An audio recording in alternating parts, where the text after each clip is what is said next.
जिन्न क्या हैं, वे कैसे यात्रा करते हैं, पैगंबर सुलेमान, उन पर शांति हो, के साथ उनका क्या संबंध था और वे कहाँ रहते हैं। ये सभी ऐसे प्रश्न हैं जो सदियों से मानव जाति को परेशान करते रहे हैं। आइए इस्लामी शिक्षाओं और कुछ वैज्ञानिक सिद्धांतों के प्रकाश में इन प्रश्नों के उत्तर विस्तार से जानें। जिन्न क्या है? इस्लामी मान्यता के अनुसार जिन्न अल्लाह सर्वशक्तिमान की रचना है, जिन्हें मनुष्य से पहले आग की एक धुआं रहित लौ से बनाया गया था, जैसा कि कुरान में सूरह अर-रहमान आयत 15 में उल्लेख किया गया है। और उसने जिन्न को आग की लौ से बनाया। जिन्न मनुष्यों की तरह बुद्धि और इच्छा शक्ति रखते हैं और उन्हें अच्छे और बुरे के बीच चयन करने की स्वतंत्रता दी जाती है। जिन्न की अपनी बस्तियां, समाज और जीवन जीने का तरीका होता है।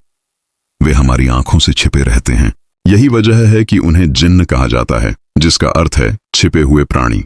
जिन्न कैसे यात्रा करते हैं? इस्लामी ग्रंथों में जिन्न की यात्रा का कोई स्पष्ट वर्णन नहीं है, लेकिन उनकी असाधारण गति और चाल का उल्लेख है।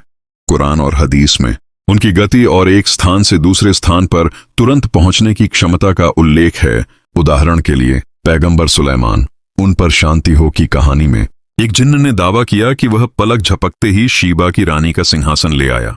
यह निश्चित है कि उनकी यात्रा का तरीका मनुष्यों के लिए समझ से परे है।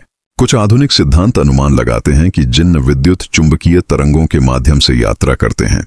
यह सिद्धांत बताता है कि चूंकि जिन्न आग की लपटों से बने हैं और आग में ऊर्जा और किरणें होती हैं, इसलिए यह संभव है कि वे किरणों या ऊर्जा के रूप में मौजूद हों जो हमारी आंखों के लिए अदृश्य हैं।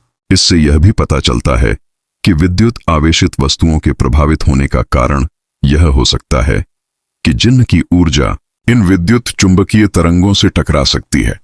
हालांकि यह सिर्फ एक सिद्धांत है और इसका कोई ठोस इस्लामी या वैज्ञानिक प्रमाण नहीं है।